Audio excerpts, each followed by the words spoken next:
నిజానికి ఇప్పుడు తెలంగాణలో కేసీఆర్ హయాంలో జరిగిన తప్పుల లెక్కలు తీసే పనిలో కాంగ్రెస్ ప్రభుత్వం ఉంది. ఓవైపు గొర్రెల స్కాంపై విచారణ స్పీడప్ అయింది. అటు కాళేశ్వరం అవినీతిపై అసలు కథ తేల్చే పనిలో ఉన్నారు. మరోవైపు విద్యుత్ ఒప్పందాలపై జరిగిన అవకతవకలపై జ్యుడిషియల్ కమిషన్ ఫోకస్ పెంచింది. మాజీ సీఎం కేసీఆర్కు నోటీసులు వెళ్లాయి. ట్యాపింగ్ కేపు విచారణ క్లైమాక్స్లో ఉంది. ఓవైపు ఇంత జరుగుతుంటే ఇంకోవైపు మాత్రం తమకేమీ సంబంధం లేదని ఇప్పుడు కాంగ్రెస్ వచ్చాక కుంభకోణాలు మొదలయ్యాయి అన్న ప్రచారాన్ని చేస్తోంది బీఆర్ఎస్.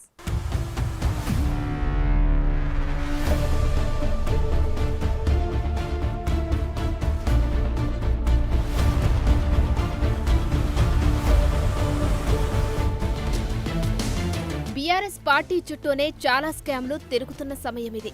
విద్యుత్ కొనుగోళ్లు, కాళేశ్వరం అక్రమాలపై ఇప్పటికి 2 జ్యుడిషియరీ కమిషన్లు స్పీడ్గా విచారణ చేస్తున్నాయి.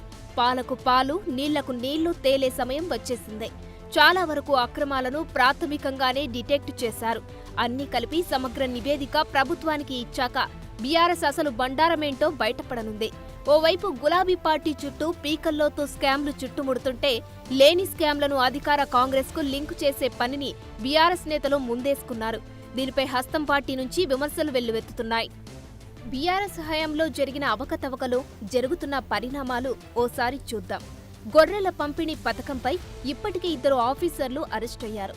దర్యాప్తు జోరుగా సాగుతున్న టైంలో తాజాగా ఈడీ కూడా ఎంట్రీ ఇచ్చింది. తెలంగాణలో గొర్రెల పంపిణీ పథకంలో అక్రమాలు జరిగినట్టు ఎన్ఫోర్స్మెంట్ డైరెక్టరేట్ గుర్తించింది. దీనిపై విచారణ చేపట్టనున్నామని రాష్ట్ర పశుసంవర్ధక శాఖకు ఈడీ జోనల్ ఆఫీస్ నోటీసులు ఇచ్చింది. ఈ పథకానికి సంబంధించిన పూర్తి సమాచారం ఇవ్వాలని ఈడీ అధికారులు నోటీసుల్లో పేర్కొన్నారు. తెలంగాణలో గొర్రెల కొనుగోళ్లలో 700 కోట్ల స్కామ్ జరిగిందని ఏసీబీ అంటోంది. దీంతో ఈడీ కూడా సీన్లోకి వచ్చింది. జిల్లాల వారీగా లబ్ధిదారుల పేర్లు, వారి అడ్రస్లు, ఫోన్ నంబర్లు, బ్యాంక్ అకౌంట్ల వివరాలు తీసుకుంటుంది. ఇవన్నీ ఇలా ఉంటే కాంగ్రెస్ పై బురద జల్లే ప్రయత్నంలో బీఆర్ఎస్ నేతలు ఉన్నారు. అటు విద్యుత్ కొనుగోళ్ల విషయంలో దర్యాప్తు చేస్తున్న justice Narasimha Reddy commission enquiry speed up చేసింది. ఛత్తీస్గఢ్ కరెంటు కొనుగోళ్ల విషయంలో బీఆర్ఎస్ అధినేత మాజీ సీఎం కేసీఆర్కు నోటీసులు ఇచ్చారు కమిషన్ చైర్మన్. ఈ ఇష్యూపై వివరణ ఇచ్చేందుకు కేసీఆర్ జులై 30వ తేదీ వరకు సమయం కోరారు. కానీ జూన్ 15 వరకు వివరణ ఇవ్వాలని కమిషన్ ఆదేశించింది. నోటీసులకు ఇచ్చిన వివరణ సంతృప్తికరంగా లేకుంటే కమిషన్ ముందు విచారణకు రావాల్సిందేనంటున్నారు. విద్యుత్ కొనుగోళ్లు, థర్మల్ ప్లాంట్ల నిర్మాణంలో ఇప్పటికే కొన్ని అవకతవకలను కమిషన్ గుర్తించింది. ఓవైపు కేంద్రం తక్కువ రేటుకే కరెంట్ ఇచ్చేందుకు సుముఖంగా ఉన్నా ఛత్తీస్గఢ్ నుంచి ఆగమేఘాలపై కొనడంపై కమిషన్ నజర్ పెట్టింది.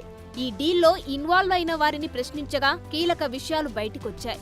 ఈ నిర్ణయాలన్నీ ప్రభుత్వ స్థాయిలోనే జరిగాయని, విద్యుత్ ఏజెన్సీలు స్వతంత్రంగా నిర్ణయాలు తీసుకోలేదన్న విషయం తేలిందే. సో మ్యాటర్ చాలా దూరం వెళ్ళిందే. స్కాముల్లో ఇరుక్కునేందుకు బీఆర్ఎస్ నేతలు రెడీగా ఉన్నారని హస్తం నేతలు అంటున్నారు. ప్రజా పరిపాలన అందించాలి, ప్రజల సమస్యల్ని పరిష్కరించాలని చెప్పి మా గౌరవ తెలంగాణ రాష్ట్ర మన ముఖ్యమంత్రి గారు చాలా స్పష్టంగా ప్రజలకి అందుబాటులో ఉంటూ ప్రతి ఒక్కరి సమస్యని పరిష్కరిస్తూ ప్రతి సమస్యల్ని అడ్రస్ చేస్తుంటే ప్రతిపక్ష పార్టీగా చాలా స్పష్టంగా అనేక సందర్భాల్లో మేము కానీ, మా ముఖ్యమంత్రి గారు కానీ, మా మంత్రులు కానీ ఏదైతే వాస్తవానికి ప్రజలకు ఉపయోగపడే అంశాలు ఏమన్నా ఉంటే, ఎక్కడన్నా మేము తప్పులు చేసినా ఆ వాస్తవాలు మా దృష్టికి తీసుకొని వస్తే, లేదా అసెంబ్లీ సాక్షిగా, అసెంబ్లీలో ప్రతిపక్ష పార్టీ సాక్షిగా, ప్రతిపక్ష నేతగా కల్వకుంట్ల చంద్రశేఖరరావు గారు హాజరై సమస్యలు ఏమున్నా మా దృష్టికి తీసుకొని వస్తే తప్పనిసరిగా స్వాగతించి ఈ యొక్క ప్రజా పరిపాలనలో ప్రతిపక్ష పార్టీని కూడా గౌరవిస్తూ ప్రతి సమస్యని పరిష్కరిస్తామని చెప్పి స్పష్టమైన హామీ ఇవ్వడం జరిగింది. దీన్ని పక్కన పెట్టి ఏదైతే ఇంట్లోనే కూర్చొని ఏసీలకు అలవాటైపోయి 10 సంవత్సరాల అధికారంలో ఉన్నప్పుడు ప్రజలకి అందుబాటులో లేకుండా, ప్రజల సమస్యలు తీర్చకుండా ఎవరింట్లో కల్వకుంట్ల తారక రామారావు గారు, కల్వకుంట్ల చంద్రశేఖరరావు గారు, హరీష్ రావు గారు ఏదైతే వాస్తవాలు కానివి, వాస్తవాలు లేనివి, దాన్నే వాస్తవాలు అన్నట్టు చిత్రీకరించి ఏదైతే అడ్డగోలుగా సంబంధించిన కొంతమంది ఏదైతే పింక్ మీడియాకి సహకరించే కొంతమంది వ్యక్తులతోటి, కొంతమంది ఆ మిత్రులని ఏదైతే దగ్గర పెట్టుకొని వాళ్ళకి లక్షల ప్యాకేజ్ ఇచ్చి 3 లక్షల నుంచి 5 లక్షలు ప్యాకేజ్లు ఇచ్చి ఉద్దేశపూర్వకంగా కొన్ని ఛానళ్లు క్రియేట్ చేయించి ఏదైతే మా ముఖ్యమంత్రి గారు చేస్తున్న పనితీరు పైన, మా మంత్రుల పైన, అందరిపైన తప్పుడు ప్రచారం చేస్తారు. కాళేశ్వరంలో అవినీతిపైన జస్టిస్ పీసీ ఘోష్ నేతృత్వంలో ఎంక్వైరీ నడుస్తోంది. ఆ కమిషన్ వరుస సమావేశాలు నిర్వహిస్తూ బ్యారేజీలకు సంబంధించిన పూర్తి సమాచారాన్ని తెలుసుకుంటున్నారు. ఈ నెల 25లోపు విచారణకు వచ్చిన వారందరూ అఫిడవిట్ ఫైల్ చేయాలన్నారు జస్టిస్ చంద్రఘోష్. జరిగిన తెలిసిన అంశాలను అఫిడవిట్లో సమాధానం ఇవ్వాలన్నారు. త్వరలో నిర్మాణ సంస్థలను విచారణకు పిలుస్తామన్నారు. ఈ మ్యాటర్ కూడా చాలా దూరం వెళ్తోంది. తాజాగా నీటిపారుదల శాఖ మంత్రి ఉత్తమ్ కుమార్ రెడ్డి కాళేశ్వరం ప్రాజెక్టును విజిట్ చేసి వచ్చారు. కాళేశ్వరం ప్రాజెక్టు పేరుతో రాష్ట్రాన్ని కేసీఆర్ కుటుంబం దోచుకుందన్నారు మంత్రి ఉత్తమ్ కుమార్ రెడ్డి. గత ప్రభుత్వం చేసిన అప్పులకు వడ్డీలు కడుతున్నామన్నారు. గత బీఆర్ఎస్ ఎంపీలు పార్లమెంటులో కాళేశ్వరం ప్రాజెక్టుకు జాతీయ హోదా కోసం దరఖాస్తు కూడా పెట్టలేదన్నారు. కేసీఆర్ పని అయిపోయిందని, ఇక రాష్ట్రంలో బీఆర్ఎస్ కనుమరుగైనట్లేనన్నారు మంత్రి ఉత్తమ్. ఏమి అతిశయోక్తి కాదు. ఇప్పుడు వాళ్ళ సంగతి అయిపోయింది పొలిటికల్ గా. ఇక మొన్న పార్లమెంట్ ఎలక్షన్ లో 0కు వచ్చిండ్రు. ఇక వాళ్ళ మనుగడ వాళ్ళది ఉండేది ముందు ఉండేది కూడా నాకైతే డౌటే. సో వాళ్ళని విమర్శించాల్సిన అవసరం కూడా ఇప్పుడు లేదు ఈ సమయంలో. కానీ ఈ 6 నెలల ఇరిగేషన్ మంత్రిగా నేను ఎక్కువ ఎగ్జాక్ట్లీ 6 నెలలకి ఈరోజు 7th జూన్ 6th మంత్ ఇది. అసలు ఒక ప్రభుత్వము, ఒక ముఖ్యమంత్రి ఇన్ని లక్షల కోట్లు ఖర్చు పెట్టి ఈ విధంగా నాశనం చేయగలుగుతారా అని ఆశ్చర్యపరిచే విధంగా ఉంది వాళ్ళ ఇరిగేషన్ శాఖలో పనితీరు. మేము రాబోయే 4.5 ఏళ్లలో శాసనసభలో మా పాలసీ ప్రకటించినాం. తక్కువ ఖర్చుతో ఎక్కువ ఆయకట్టు వచ్చే ప్రాజెక్ట్స్ ప్రయారిటీ ఇచ్చి వాళ్ళలాగా లక్షల కోట్లు కమిషన్ల కోసం తీసుకునే విధంగా ఉండదు.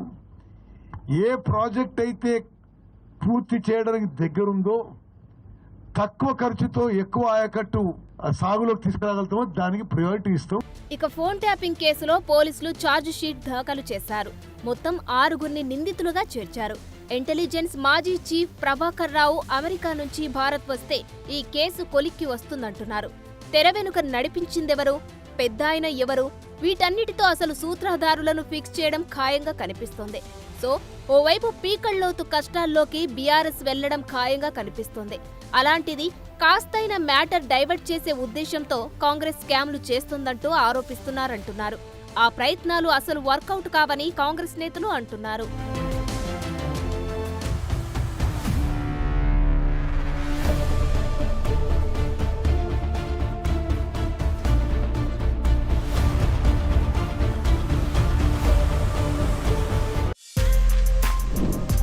For more videos like this, subscribe Big TV channel.